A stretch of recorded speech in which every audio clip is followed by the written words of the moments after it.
Drama serial शराकत की आने वाली एपिसोड बहुत ज़्यादा इंटरेस्टिंग होने वाली है। क्या माहम अपने मुँह से अपने गुनाहों का इतराफ़ करने जा रही है? क्या माहम का असल चेहरा ज़रून के सामने आने वाला है? और यहाँ पर क्या रमीज़ को इस बात का पता चलने वाला है कि उसके बच्चे की डेथ के पीछे उसकी अपनी सगी बहन माहम का ही हाथ था? क्या होगा नेक्स्ट एपिसोड में आप लोग देखोगे कि यहाँ पर जो ज़रून है वो काफ़ी ज़्यादा परेशान रहना शुरू हो चुका है। अब उसे एहसास हो चुका है कि शफ़क़ के जाने के बाद उसकी ज़िंदगी में बहुत सारी महरूमियाँ आ चुकी हैं और बहुत सारी मुश्किलों ने उसे आ घेरा है। कम से कम शफ़क़ के होते हुए उसे किसी बात की टेंशन तो नहीं थी। अपनी माँ का ख़्याल रखने के लिए उसे किसी नर्स की ज़रूरत तो नहीं थी।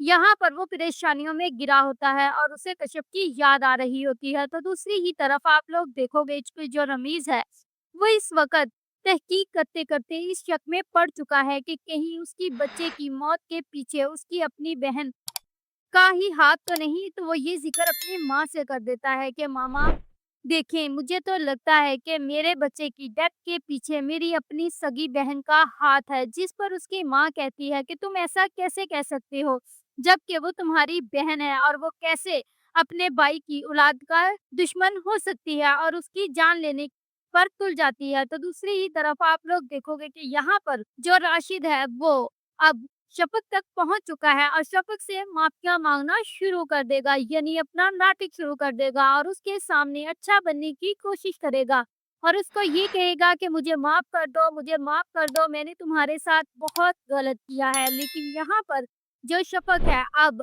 उसको माफ़ करने की बजाय परेशान रहना शुरू हो जाएगी कि आखिर अब ये राशिद चाहता क्या है और क्यों मेरी ज़िंदगी में वापस आना चाहता है, क्योंकि वो जानती है इसकी मकारियों को और इन सब को। तो दूसरी ही तरफ आप लोग देखोगे कि जो ज़रून है अब वो काफ़ी हद तक परेशान रहना शुरू हो चुका है। तो जब वो घर पर आएगा, अपनी माँ को देखेगा तो तब वो सोचेगा कि काश यहाँ पर शफ़क़ होती, वो किस तरह मेरी माँ को सँभाल लेती और मुझे इस तरह नर्स को अफ़ोर्ड ना करना पड़ता।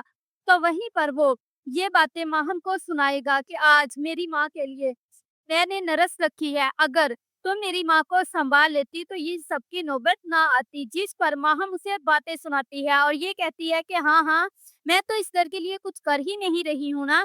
मैं किस तरह इस घर को लेकर चल रही हूँ और साथ ही तुम्हारे बच्चे को भी सँभाल रही हूँ। तो जिस पर जो ज़रून है उसे इस बात का पता चल जाता है कि हाँ, आज इसने मुझे इस बात का ताना मार ही दिया कि ये इसका बच्चा नहीं बल्कि मेरा बच्चा है।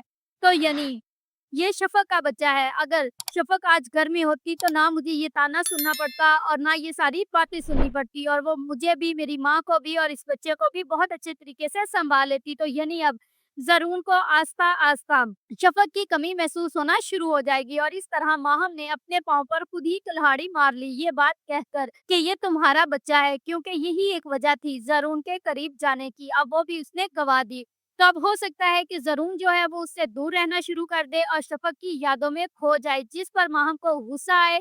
या तो वो अपनी माँ से बात करेगी कॉल पर और उसको ये कहेगी कि मामा, मैंने इस घर को किस तरह सजाया, किस तरह शफ़क़ को इस घर से निकाला और उसकी माँ को इस हाल में पहुँचाया, लेकिन ज़रून फिर भी मेरा ना हुआ। तो ज़रून ये सारी बातें सुन लेगा या फिर मुझे लगता है कि माहम पागल होकर गुस्से में आकर ज़रून के साथ लड़ाई करेगी और अपने मुँह से ही सब कुछ बक देगी कि किस तरह उसने इस घर को हासिल करने के लिए उसके बेटे को, ज़रून को और उसकी माँ को अपने साथ मिलाया और माँ को इस हाल तक पहुँचाया। तो तब ज़रून को माहम की हकीकत पता चलेगी और तब शफ़क़ जो है वो घर वापस आएगी। If you like this video, subscribe my channel, press the bell icon for more update.